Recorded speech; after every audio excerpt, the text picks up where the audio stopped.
días a todos. El día de hoy tengo el placer de presentar a una colega y pues también amiga de hace varios años, la maestra Alejandra Espinosa Bonilla. Ella es QEPP, egresada de la Escuela Nacional de Ciencias Biológicas. También es maestra en ciencias por la misma institución, el Instituto Politécnico Nacional. Ha laborado en el Instituto Nacional de Pediatría como químico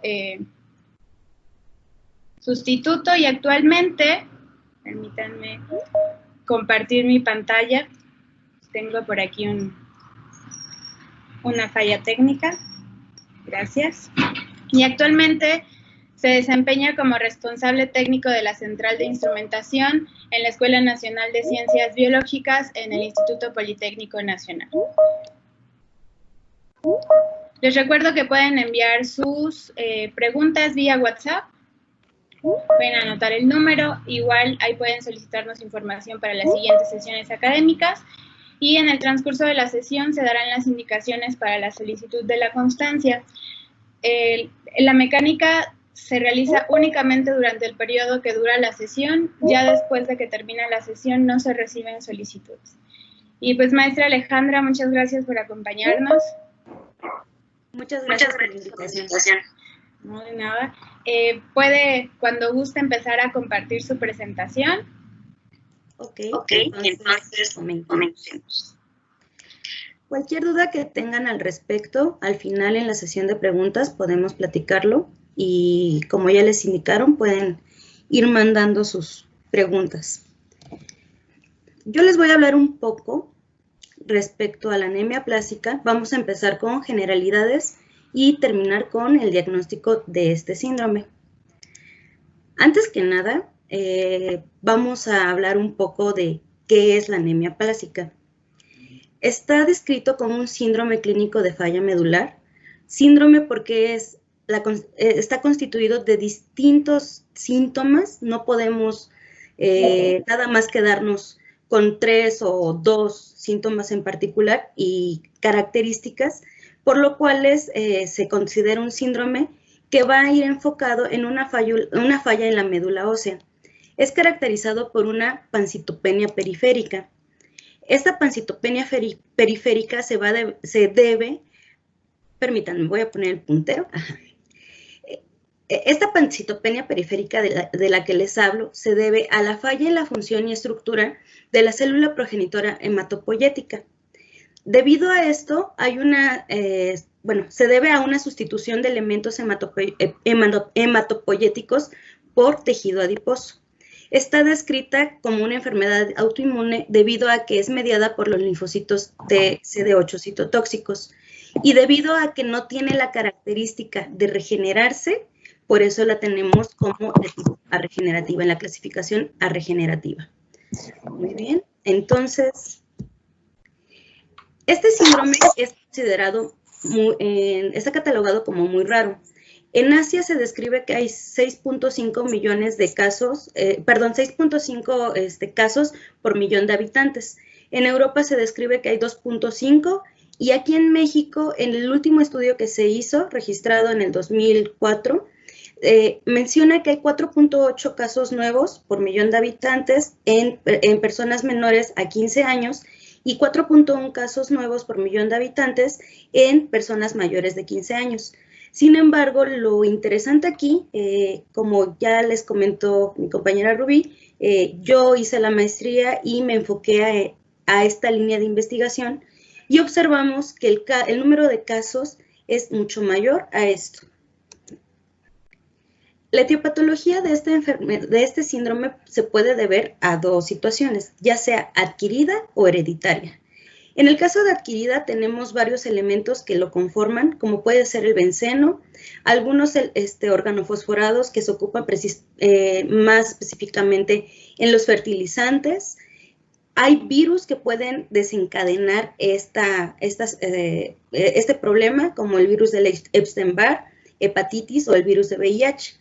Así como tenemos también problemas de evolución clonal, que más adelante les voy a explicar un poquito en qué consiste, como es la hemoglobinuria paroxística nocturna, algunas enfermedades tiroideas autoinmunes, enfermedad de Graves, artritis reumatoide, lupus eritematoso sistémico, embarazo. Si se dan cuenta, estas últimas que les mencioné van más de la mano con problemas en el sistema inmune. También se han descrito que estos casos pueden ser como consecuencia de radiación o alguna terapia con fármacos citotóxicos como fue descrita la ciclofosfamida. También existen algunas enfermedades de tipo hereditario que pueden desencadenarlo, sin embargo, no son tan comunes, como es la anemia de Fanconi, disqueratosis congénita y el síndrome de Shwachman-Diamond. Para entrar un poquito más en materia, vamos a hablar un poco de los defectos moleculares que puede presentarse en la anemia plástica. Primero, se describió los polimorfismos en genes de citocinas normalmente asociadas con una respuesta inmune exacerbada. Como más abajo aquí lo describo, que puede ser el TNF-alfa, que es una citocina proinflamatoria. También hay una expresión constitutiva del gen TBET. Este gen no debería de expresarse de esa manera, sin embargo, debido a esta mutación que hay, se expresa de manera constitutiva, lo que produce que hay una polarización hacia el perfil TH1, es decir, hay un ambiente inflamatorio muy grande que es prácticamente lo que pues, hace que el paciente tenga toda la sintomatología más agresiva, ¿no?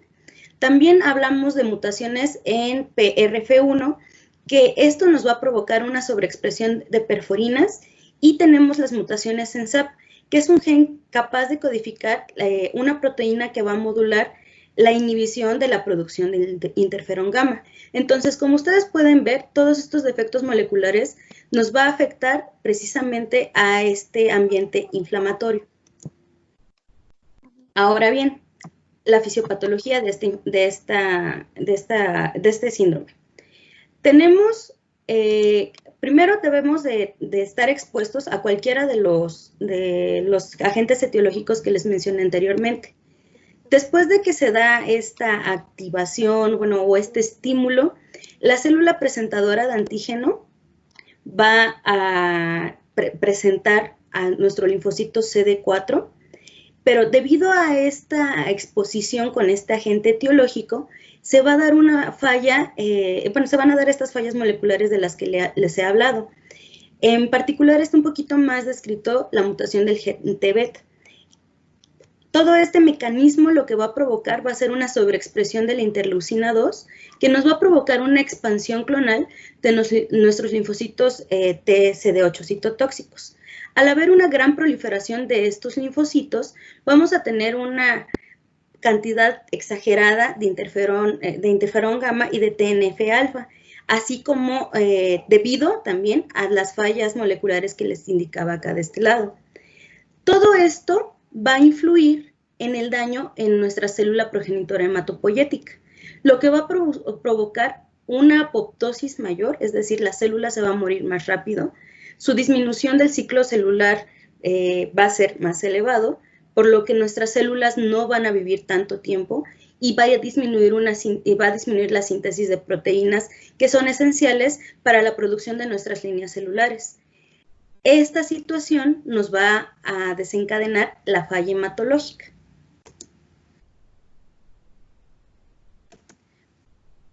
También se ha descrito que existen algunas poblaciones linfocitarias que pueden estar muy relacionadas con la fisiopatología de la anemia plástica. En este caso, por ejemplo, les mencionaba que hay una proliferación de linfocitos CD8, pero también se ha descrito que hay acortamientos en algunos receptores o en expresión de quimiosinas que justamente llevan la mediación de este proceso inmunológico. También lo que les comentaba de los linfocitos de la producción de interferón gamma y una producción desregulada de algunas interleucinas, como aquí también mencionamos la interleucina 4. En el caso de las células NK, se ha descrito que hay una elevación significativa de estas células que pueden estar ya bien promoviendo la recuperación del paciente, o puede estar también influyendo aquí en este proceso fisiopatológico. Esto todavía no está tan bien descrito debido a que, por lo mismo de que es una enfermedad muy rara, no se han hecho tantos estudios al respecto. Sin embargo, hay evidencia de ello. Así como las células T reguladoras, que estas están jugando un papel bastante importante justamente en la cuestión de regular a este sistema inmune que se encuentra desbalanceado. Ahora, vamos a hablar un poco de cómo se clasifica esta enfermedad. Camiti y colaboradores en 1975 decidieron clasificarlo debido a que la característica para que uno pueda decir, bueno, este paciente tiene anemia plásica, debe de presentar por lo menos 2 de los siguientes criterios que les voy a mencionar. Hay una disminución de neutrófilos que debe de ser menor a 500 células por milímetro cúbico. También debe haber una disminución, o puede haber una disminución de plaquetas menor a 20,000 plaquetas, reticulocitos menores al 1%, por lo mismo que les comento que hay un problema en médula ósea, y en el caso de médula ósea tenemos que observar menor al 30% de elementos hematopoyéticos y una sustitución a tejido adiposo. En el caso de la anemia plásica muy grave, se cumplen los mismos criterios, solamente que la cantidad de neutrófilos es menor a 200, como pueden ver, son 300 neutrófilos menos. Y en el caso de la anemia plástica no grave, se presenta una pancitopenia periférica, pero no cumple con los criterios que les mencioné, es decir, no están tan bajos. Sin embargo, ya está catalogado como una anemia plástica. Bien, ¿qué pasa cuando hay una disminución de estos elementos formes de la sangre? Vamos a observar 3 fases en el desarrollo de la enfermedad que son importantes saber identificarlas como clínico para poder saber de qué manera abordar esta situación. Primero tenemos la fase 1 o comienzo de la enfermedad, que se va a dar después del evento inicial de las células progenitoras hematopoyéticas cuando son destruidas. En este momento vamos a tener manifestaciones clínicas como son palidez, anemia, hemorragias, infecciones y fiebre. Ahora bien, esto puede o no presentarse. Todo va a depender de la cantidad de células que se encuentren dañadas o bien que se encuentren en torrente sanguíneo. Después brincamos a la fase 2 de recuperación. En este caso, se va a llevar a cabo después del tratamiento inmunosupresor y dependiendo si hay respuesta inmune favorable o no. Esto nos puede llevar a 2 caminos, ya sea la recuperación de la enfermedad o bien una recaída, que en estos pacientes desgraciadamente es muy común. Y tenemos la fase 3 o enfermedad avanzada, en la cual puede desencadenar en 3 situaciones. Evolución clonal, que igual hace rato les comentaba, ahorita les voy a explicar un poco en qué consiste esto. La recaída del paciente nuevamente. Desgraciadamente estos pacientes pueden recuperarse y volver a recaer y estar así de manera constante, o hay algunos que simplemente se recuperan. Depende mucho del sistema inmune de cada paciente. Ahora, evolución clonal, ya van como 2 veces que se los menciono. ¿Qué es? La evolución clonal es cómo brinca de una enfermedad a otra y puede regresar a la misma. Es decir, yo les comentaba, por ejemplo, que uno de los agentes etiológicos que puede desencadenar la anemia plásica es la hemoglobinuria paroxística nocturna. Bueno, de esta enfermedad puede brincar a ser anemia plásica, como estamos viendo aquí. También podemos brincar de una mielodisplasia hipocelular a anemia plásica, o bien de anemia plásica brincar a mielodisplasia, y esta mielodisplasia nos puede llevar a una leucemia mieloide aguda. Hay otros casos menos comunes descritos que brincan de esa enfermedad a anemia plástica, como lo son la granulocitosis, la trombocitopenia megacariocítica y la aplasia pura de serie roja. Entonces, esto es importante mencionarlo porque siempre hay que buscar el diagnóstico certero. a veces puede haber mucha confusión entre esta hemoglobinuria paroxística nocturna y anemia plásica si no se hace un diagnóstico diferencial adecuado. Ahora, hablemos del diagnóstico.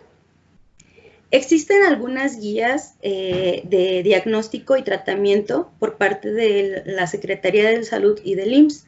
En este caso, yo me basé en esta guía que está en una revista del IMSS para su diagnóstico. De pancitopenia, bueno, ya cuando tenemos al paciente detectada la pancitopenia, es importante hacer un aspirado y una biopsia de médula ósea. Se tiene que hacer la revisión del extendido y un estudio histopatológico y citogenético para poder ir descartando enfermedades.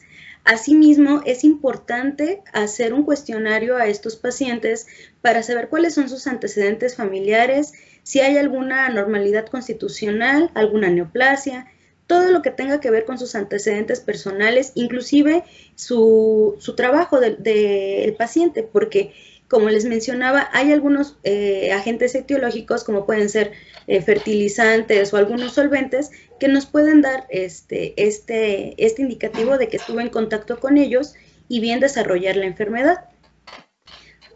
Después de esto, dependiendo de lo que nosotros obtengamos en nuestra biopsia, bueno, nuestro resultado va a ser la línea que vamos a tomar. Si hay una médula ósea hipocelular y una biopsia de hueso con menos del 25 de celularidad normal, se sospecha entonces de esto y continuamos con la citometría de flujo para bien descartar lo que les comentaba entre una hemoglobinuria paroxística nocturna y la anemia plásica, o bien nos brincamos a estudios citogenéticos. Si no existe esta hipoplasia, bueno, tendríamos que descartar otras variables.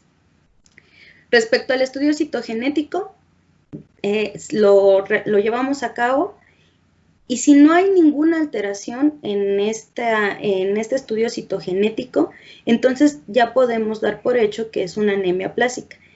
Insisto, siempre y cuando tomando todos los estudios de la mano. No podemos guiarnos en un solo estudio. Voy a hablarles un poquito más a fondo de los estudios que considero que son como la puerta clave para irnos hacia la línea de ese diagnóstico, como es la biopsia de hueso. En lo que les comentaba, en la biopsia de hueso necesitamos observar una hipoplasia medular con una celularidad claramente disminuida en las tres series, eritroide, mieloide y megacariocítica, así como un aumento de proporción de células adiposas. De manera normal no tendríamos por qué ver mayor cantidad de tejido adiposo en comparación de los elementos formes. Es importante ver que haya ausencia de blastos. Esta ausencia de blastos, bueno, y fibrosis, nos va a descartar que sea un síndrome mielodisplásico o bien una leucemia aguda. Y es importante también tomar en cuenta que la celularidad debe de ser menor al 30%. Miren, aquí les muestro, en esta fotografía, es como se ve de manera normal una médula ósea. Si ustedes observan, hay mayor cantidad de elementos celulares. Aquí vemos unos megacariocitos, aquí vemos todas las líneas celulares, y la cantidad de tejido adiposo es menor si lo comparamos con esta biopsia de un paciente con anemia plástica. Aquí, si se dan cuenta, predomina la cantidad de tejido adiposo y la cantidad de elementos formes es muy poquita. También es muy importante tomar en cuenta la biometría hemática. De hecho, para poder llegar a esto, a este diagnóstico, primero la mayor cantidad de veces nos damos cuenta de este problema por una biometría hemática, que si bien es una prueba sencilla, es de las pruebas de rutina, nos puede dar mucha información. Si se dan cuenta, debe de presentar por la mente dos de estos criterios y se encuentran disminuidos, ¿no? hemoglobina menor a 10 gramos sobre decilitro, el hematocrito menor al 30%, las plaquetas menores a 50,000, o sea, es así como de, tienes un resultado de este tipo, hay que poner mucha atención sobre ello, leucocitos menores a 3,500, granulocitos menores a 1,500 y nuevamente basarnos en la cantidad de neutrófilos. Igual, si vemos que hay una disminución en neutrófilos, algo por ahí está mal y podríamos sospechar de una patología como es la anemia plásica. Y junto con una disminución de reticulocitos del 1%. Bien, ya tenemos nuestro diagnóstico, ya sabemos cuál es, qué le pasa a nuestro paciente, pero bueno, no todos los pacientes con anemia plásica los vamos a tratar de la misma manera. Esto se debe, les repito, a la condición del sistema inmune que pueda tener el paciente. Y esto va a variar mucho dependiendo de la edad del paciente. Si es un paciente menor de 40 años y tiene un donador idéntico, se podría optar por el trasplante halogénico de células progenitoras hematopoyéticas. Bueno, en general un trasplante. Solo si tiene un donador compatible. Pero si es mayor de 40 años, sí se puede hacer, sin embargo, no se toma como la primera línea, debido a todas las complicaciones que puede tener. En este caso, o en caso de no tener un donador compatible, entonces vamos a tomar en cuenta el tratamiento inmunosupresor. Existen muchos esquemas de tratamiento que se han ido digamos que cada hospital va acomodando, sin embargo, el tratamiento es el mismo, que es la globulina antitimocito y la ciclosporina. Dependiendo de la respuesta que haya a este tratamiento es si se mantiene ese mismo tratamiento o bien buscamos otras alternativas. También es muy importante aquí tomar en cuenta el tratamiento de soporte como lo son transfusiones sanguíneas, debido a que estos pacientes pues normalmente presentan una disminución muy, muy grande de plaquetas, entonces no podemos dejar a nuestro paciente así, ¿no? Hay que apoyarlo. Y una profilaxis antimicrobiana, porque por lo mismo que tiene todos sus leucocitos bajos, puede ser muy propenso a infecciones oportunistas. ¿Okay? Aquí les voy a hablar un poquito del tratamiento inmunosupresor, en qué consiste a grandes rasgos cada tratamiento. La globulina antitimocito, o conocida como GAT, está indicada para pacientes que presenten una anemia moderada, de moderada a grave y, como les comentaba, que no son aptos para un trasplante. ¿Cómo va a actuar? Este fármaco son anticuerpos que van a interactuar con los diferentes antígenos de superficie de nuestros linfocitos T. Va a reducir el número de linfocitos timodependientes circulantes que podrían llegar a intervenir con una respuesta inmunitaria y humoral que va a mediar las células. Es decir, esto nos va a calmar todo el ambiente proinflamatorio que tenemos por todas las fallas que ya les comenté. Tenemos el caso de la ciclosporina. La ciclosporina se basa en inhibir la respuesta del linfocito, inhibiendo la producción de interleucina 2, que al final de cuentas esto va a evitar la proliferación y diferenciación de los linfocitos T, que en este caso en estos pacientes presentan estas fallas moleculares que les platicaba. Existen otros medicamentos que, si bien no son de cajón, se han ocupado para el tratamiento y han dado buenos resultados, como es el caso del danazol. Tiene efecto en la hematopoiesis, nos va a ayudar a disminuir la desregulación de los monocitos y va a modular inmunológicamente para que la proporción entre los linfocitos CD4 y CD8 sea la adecuada. También va a incrementar la resistencia de la membrana de los eritrocitos a la lisis, porque como les comentaba, estas células vienen defectuosas, entonces tienden a alisarse fácilmente. Entonces, esto nos va a ayudar a la serie roja en particular, y también tiene la capacidad de inhibir la interleucina 1 y el TNF-alfa. Actualmente existen otros fármacos que apenas se están usando. El Trombopac, por ejemplo, se empezó a usar a finales del 2017. Todavía no se tiene bien establecido cuál es la manera en la que funciona, sin embargo, hay algunas ideas que puede tener efectos sobre la célula progenitora hematopoyética, tiene capacidad inmunomodular, el decremento del interferón gamma, el TNF alta y el TG beta. También puede promover la tolerancia y en estos pacientes es importante también ir verificando la quelación del hierro, debido a toda la lisis que hay presente en los eritrocitos. Este medicamento, les digo, ya en algunos hospitales aquí en México se empieza a ocupar, sin embargo, todavía no lo ocupan como de primera línea debido a que es caro, ¿no?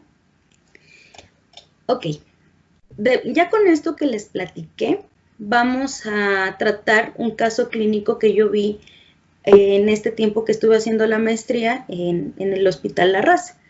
Se trata de un paciente masculino de 35 años de edad, llega a la unidad médica después de presentar un desmayo en el lugar de trabajo. Este paciente, bueno, presenta ese desmayo, realmente solamente presenta palidez, fatiga y describe un cansancio general. Le solicitan sus estudios, iniciamos con una biometría hemática y observamos los siguientes resultados. Podemos ver que hay una disminución de leucocitos. Este paciente presentaba 3.400 leucocitos, presentaba 2.000 linfocitos, presentaba 1.100 granulocitos. Y si se dan cuenta hay una elevación, bueno, ya de manera porcentual, presentaba una elevación en los linfocitos, una disminución en los granulocitos. Si vemos la parte de la serie roja, hay una disminución, tenemos 2.77 por 10 a la 6 eritrocitos, o sea, realmente está muy bajo, con una hemoglobina de 9.7 y un hematocrito del 29.1. También observamos una disminución de las plaquetas a 123.000 plaquetas. A partir de esto, se solicitó que a este paciente se le hiciera una citometría de flujo justamente para descartar cualquier otra patología como una leucemia. Como observamos, los marcadores de inmadurez se encuentran bajos, entonces descartamos que vaya por el lado de un problema proliferativo. Y esta es la parte medular, bueno, la parte importante para poder establecer nuestro diagnóstico. Al revisar la biopsia de hueso, encontramos que había una biopsia notablemente hipocelular, una linfoplasmosis policlonal reactiva. Esto se debe precisamente a que la médula ósea está tratando de compensar esa pérdida, pero lo que les comentaba es que hay una falla en la parte linfoide. Entonces, todavía no está bien descrito, sin embargo, se cree que por eso es que presentamos esta linfoplasmocitosis, perdón. Y en caso particular de este paciente, encontramos una hipoplasia megacariocítica acentuada. En el caso de la serie eritroide y leucocitaria, la presencia fue moderada y estos datos fueron compatibles con hipoplasia celular.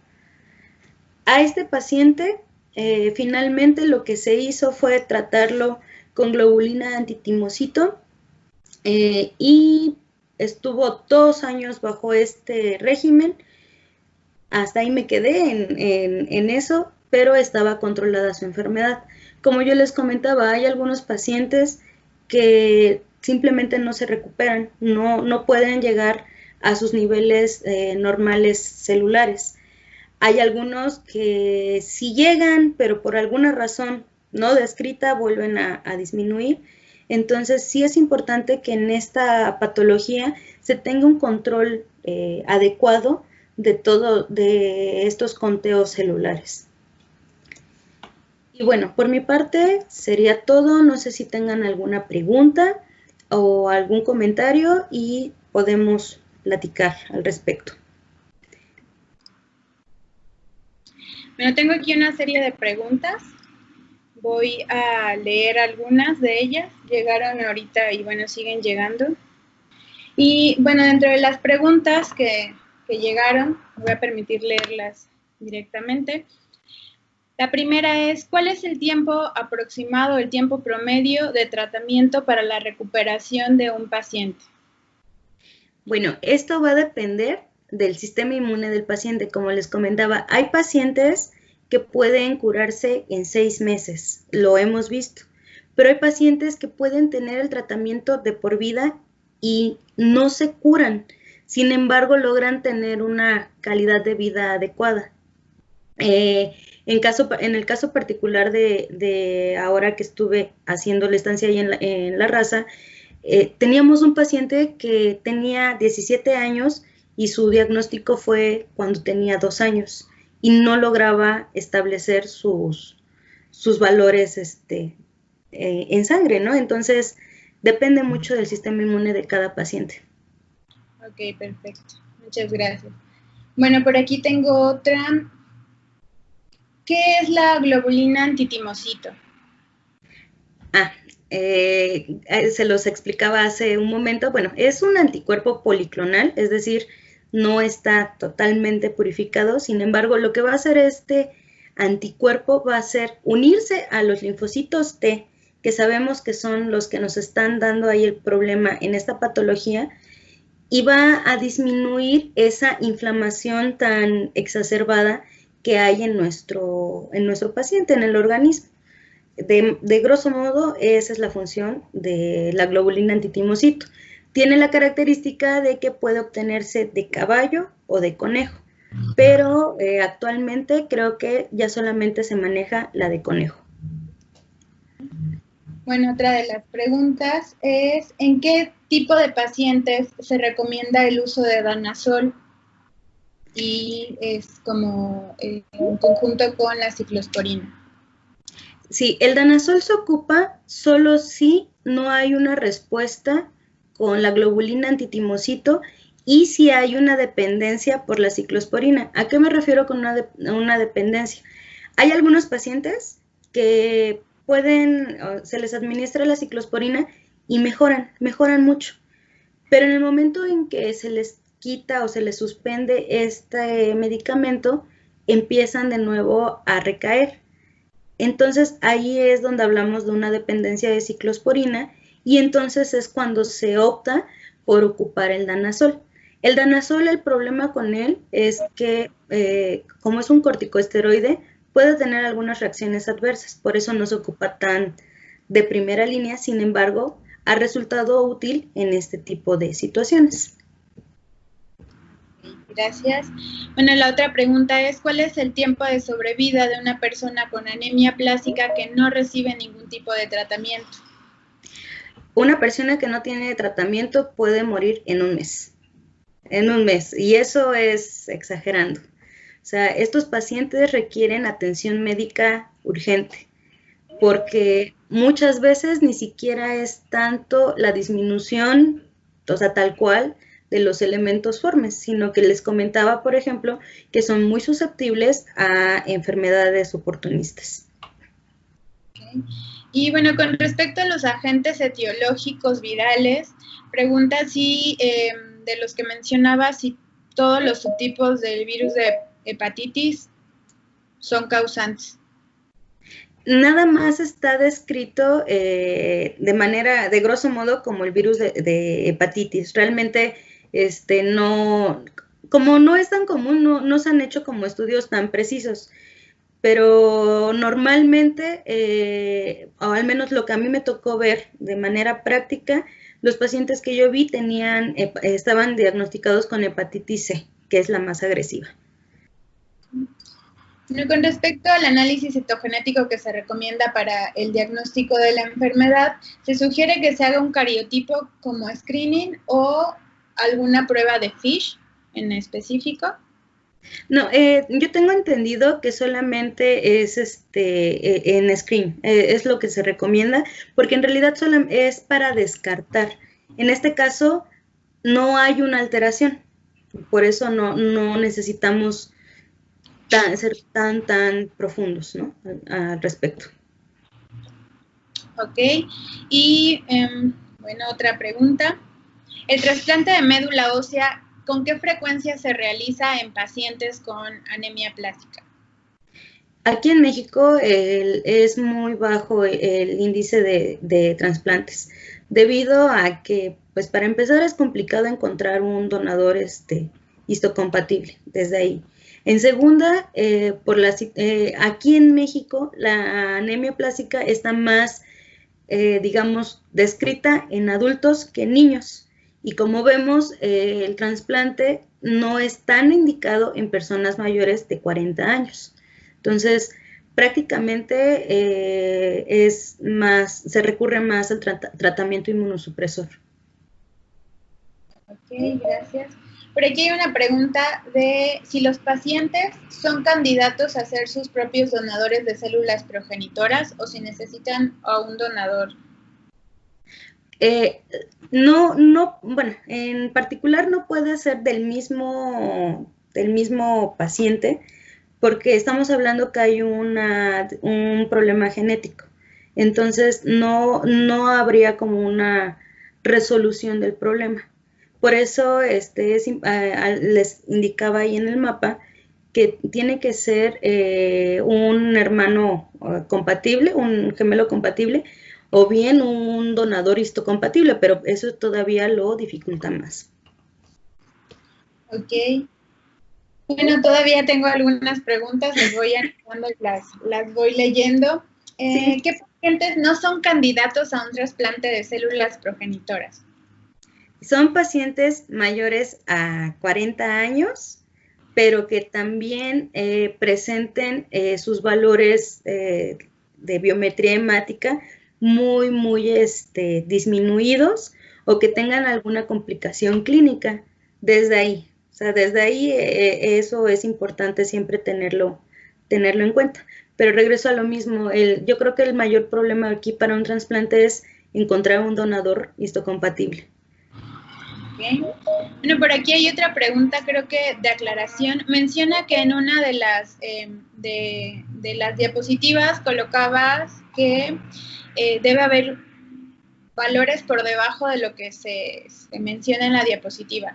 Lo que ella pregunta es si fue un error de dedo al poner menor que, mayor que, o si debe haber una disminución mayor a lo que se indica ahí, o sea, que la hemoglobina disminuye más de 10 gramos sobre decilitro o algo así. Sí, es que, por ejemplo, es el límite y tiene que ser menor a ese valor. Quizás fue error de dedo, disculpen ustedes. Okay. Por aquí tengo otra pregunta. ¿Cuál es la prueba estándar, así gold standard, para diagnóstico de anemia aplásica? Yo, en lo personal, considero la biopsia de hueso. O sea, porque ahí es en donde podemos ver cómo está constituida y si hay esta sustitución de elementos formes a tejido adiposo. Okay. Y bueno, por aquí tengo dos últimas preguntas. Primero, ¿por qué los pacientes no se les realizan transfusiones como parte del tratamiento? Sí se les realiza, solo si las requieren de manera muy urgente. No es recomendable que se les haga de manera habitual, debido a que puede desarrollar alguna reacción adversa, por lo mismo de que su sistema inmune se encuentra muy sensible.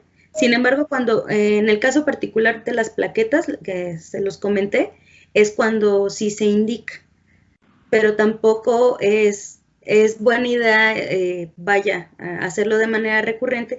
Y otra de las razones es porque puede haber muchos residuos de hierro por la misma lisis, y eso les puede provocar otra patología que ni siquiera tuviera algo que ver con anemia plástica, ¿no?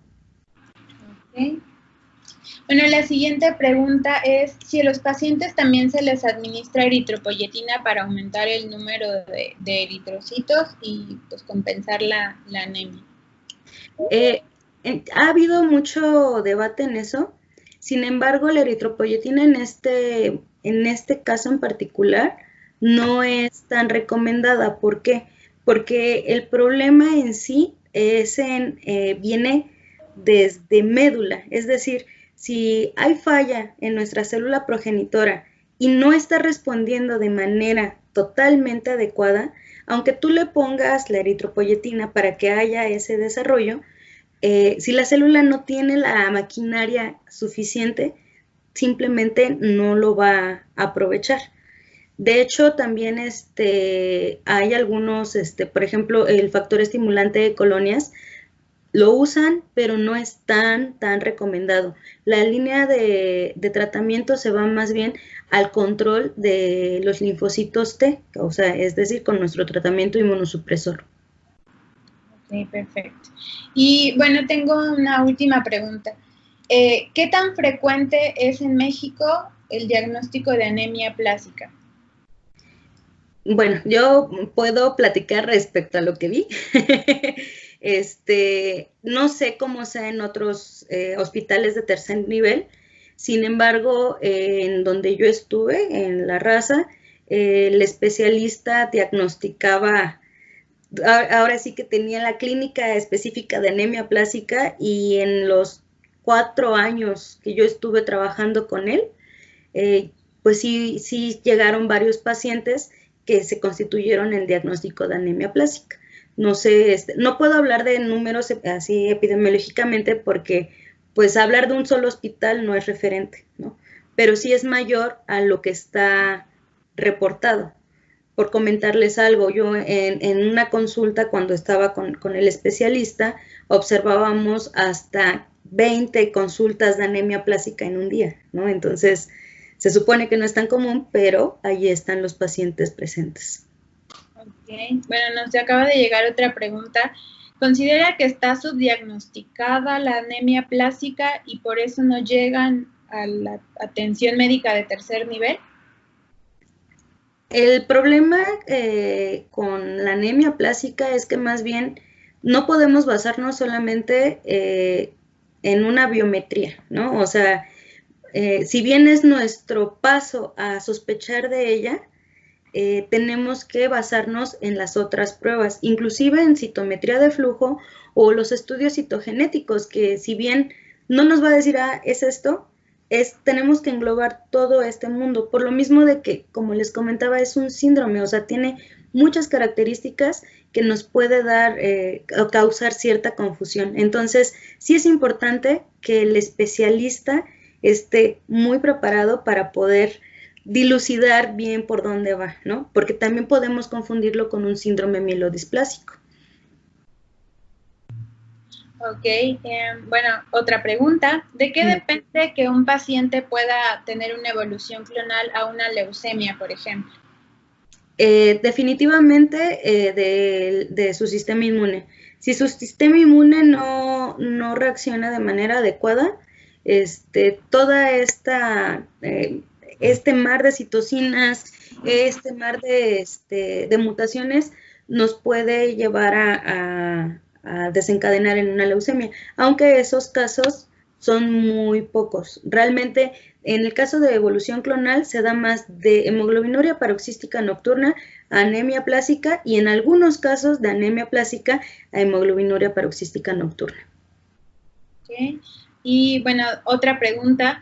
De acuerdo con los tipos de anemia plásica, la hereditaria tipo Fanconi y la adquirida, que pues es la que estamos mencionando, ¿cuál de las dos es más agresiva?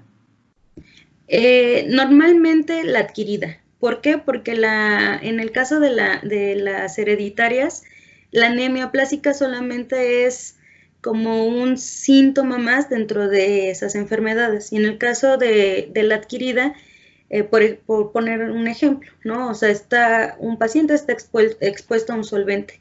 Entonces, ese solvente solamente tiene ese evento inicial y ese evento inicial va a provocar esta mutación y ahí va a seguir, ¿no? Ok. Y bueno, pues hasta ahorita esas fueron todas las preguntas. Espero que se hayan resuelto todas y pues agradecerte muchísimo por tu participación, por tu tiempo. Y muchas gracias por la invitación. también por el tiempo y la paciencia con la que pues se realizan todas estas sesiones, y como ponentes pues muchísimas gracias por participar. Nada más les recuerdo que tenemos sesión académica la siguiente semana.